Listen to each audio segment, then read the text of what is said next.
Fala aí, moçadinha, beleza? Hoje é o vídeo número 100.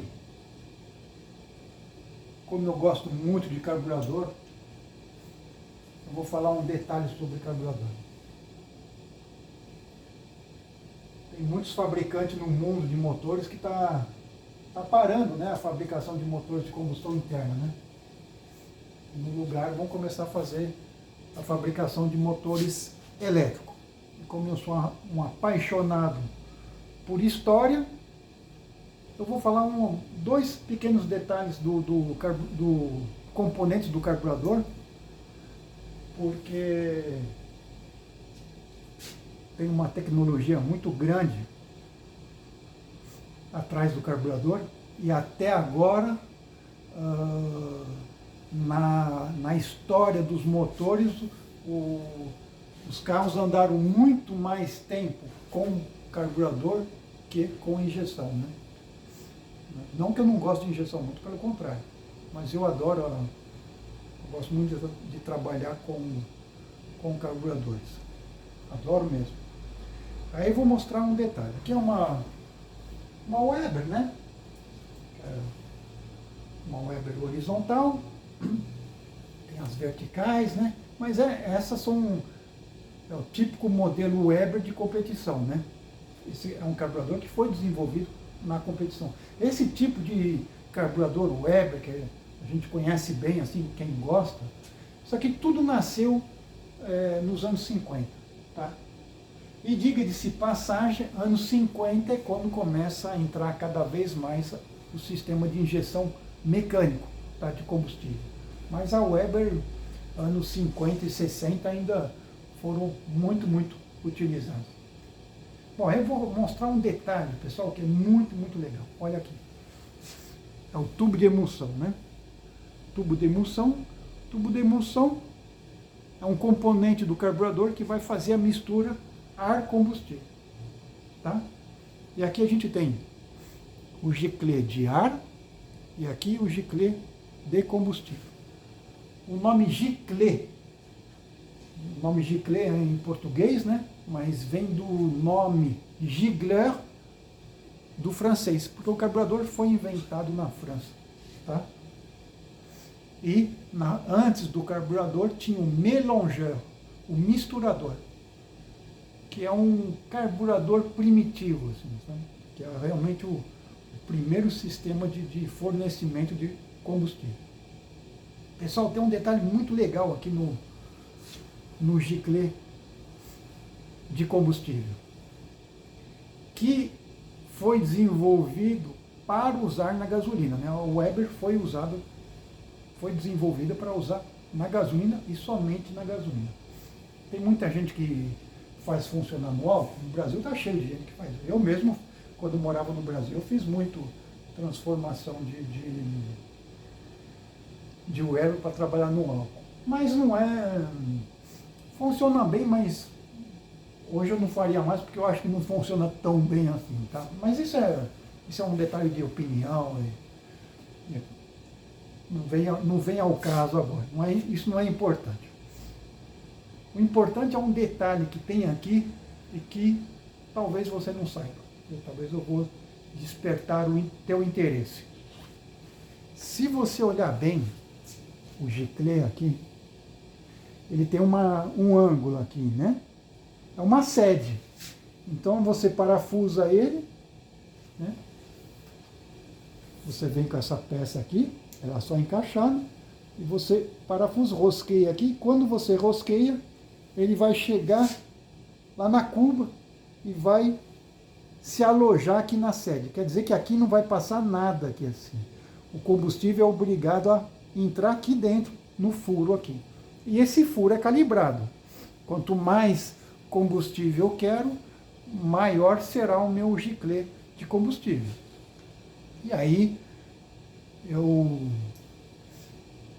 vou regular a minha potência máxima com o meu giclê de ar e o meu giclê de combustível. Eu vou acertar a minha mistura. Se a minha mistura está pobre, eu vou aumentar o meu giclê de combustível. Se está muito rico, eu vou diminuir.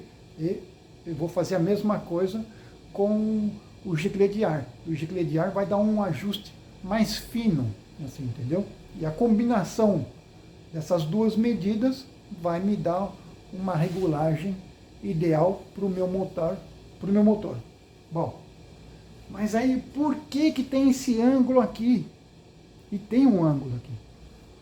E esse ângulo, pessoal, é super importante. Esse ângulo nada mais é do que um ângulo de 76,5 graus. E por que que a Weber fez esse ângulo? Esse ângulo foi desenvolvido no meio dos anos 50 pelo Weber, pelos engenheiros da Weber. E é o ângulo, com esse ângulo, eles testaram vários ângulos, e em relação à densidade do combustível, da gasolina, esse ângulo é o ângulo que proporciona o débito de combustível o mais constante possível. Se tem uma característica mega importante num sistema de fornecimento de combustível num motor, é a constância. Imagina que você está com o motor sob carga, numa situação e você não mexe mais nada, você não mexeu o acelerador, nada. Ele tem que estar fornecendo a mesma quantidade de combustível. O carburador é um sistema muito difícil de controlar, pois é um sistema mecânico. Ele tem uma autocorreção? Ele tem uma autocorreção. Só que essas correções são feitas de maneira mecânica e com a ajuda da pressão atmosférica, com a umidade do ar e a temperatura do ar. E a gente regulando, trocando algumas peças do carburador, a gente consegue fazer uma regulagem que seja a mais perfeita possível. Mas esse ângulo aqui, ele é mega importante. E infelizmente ele é muito desprezado, principalmente hoje em dia, porque o pessoal não encontra mais peças originais. Essa aqui é uma peça original. E eu, no meu trabalho, por exemplo, eu fiz questão de ter plantas técnicas referente a todos os tipos de tubo de emulsão, todas as medidas de giglé de ar e todas as medidas de giglé de combustível, para respeitar as medidas originais da Weber, que funciona muito bem. E tudo que tem hoje no mercado é cópia. É parecido, mas não é a mesma coisa. Logicamente, na mão dos preparadores, a gente pode mudar muita coisa, principalmente o tubo de emulsão, a gente pode mudar grandes características e tudo. Mas tem que saber que o sistema original tem que ser de ótima qualidade para poder desenvolver. Outra característica desse ângulo aqui, de 76 graus,5. Somente com esse ângulo é possível fazer uma tabela de consumo de combustível em relação ao meu motor numa determinada situação. Eu escuto muito falar assim, eu não estou nem aí com o consumo de combustível. Isso é um grande erro. E eu digo, bem sinceramente, é um erro que eu fiz isso durante anos e anos e anos. Eu falava, quando a gente tem um motor preparado, qual que é o problema de ter consumo? É super importante porque se eu tenho dois motores iguais, fornecendo a mesma potência, mas eu tenho um muito mais econômico, isso quer dizer que eu tenho uma eficiência de trabalho muito melhor. Então esse motor é muito melhor, entendeu? É isso que eu tenho que ir nesse caminho. Outra coisa, quando eu sei o consumo do meu carro com o carburador, poderia fazer a mesma coisa com a injeção, mas com o carburador, quando eu vou usar meu carro em uma outra situação, num outro país, por exemplo, numa outra condição climática, com a minha tabela, quando eu chego no local, eu já sei qual que é o giclê que eu vou utilizar, de combustível e de ar, por uma determinada pressão atmosférica, por uma determinada temperatura do ar, por uma determinada umidade do ar. Depois eu posso entrar ainda com outros fatores que são bastante importantes. Mas eu não vou complicar mais o que é meio difícil de entender, né? E o último detalhe, pessoal, giclê de combustível, giclê de ar. Então, quanto maior o meu giclê de combustível, mais débito de combustível eu tenho, né? Pessoal, e se eu falar para você, quem que controla o débito de combustível no meu carburador? Provavelmente a gente vai responder assim, justamente, é o giclê de combustível. Em inglês é o main jet, né? O giclê principal, né? Errado. Quem controla a vazão é o giclê de ar, que na verdade o termo correto é correteur d'air, um corretor de ar. É um termo que eu acho que no Brasil não se usa muito, mas é o termo realmente correto. Ele que vai controlar, é o giclê de ar que vai controlar a saída de combustível, pessoal.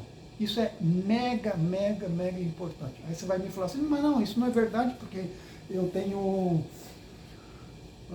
se eu colocar um giclê muito maior, eu vou ter muito mais combustível que vai sair. Sem dúvida. Mas quem mantém uma vazão o mais constante possível, nas mesmas condições de abertura de borboleta, na mesma condição de ter pressão no coletor de admissão, é o giclê de ar. Se eu tampar o giclê de ar, pessoal, vai sair, não sair, sair, não sair. Vai ser uma... assim, o carro não anda mais, não dá para andar, funcionar sem giclê de ar. Se você tampar, não tem mais nenhuma constância. E o elemento mais importante é a constância de débito. Essa é uma característica, uma qualidade essencial para o sistema de alimentação do motor. Por que uma injeção eletrônica vai me dar um funcionamento muito melhor em relação a um carburador? Porque o débito de combustível é extremamente bem regulado constantemente, várias vezes por segundo. E isso em todas as situações. Na marcha lenta, em potência máxima, quando eu, se um carro de rua, quando eu estou manobrando e estou usando a direção hidráulica, quando eu acendo o farol e o alternador vai exigir mais energia, né, para gerar ele, para fornecer energia elétrica, então ele está pompando, está bombeando energia do meu motor. Então o meu motor tem que fazer mais força. E com a injeção, parece que o motor está funcionando sempre impecavelmente. Por quê? Porque o débito de combustível está totalmente, constantemente sendo regulado. Várias e várias vezes por segundo. Num carburador é todo um sistema mecânico. São vasos comunicantes, de pressão, né? Então é muito difícil. Então existe uma série de dispositivos mecânicos no carburador para tentar fazer uma vazão de combustível que seja o mais constante possível. Tá bom, pessoal? É isso aí. Estudem, porque a mecânica dos motores é fascinante.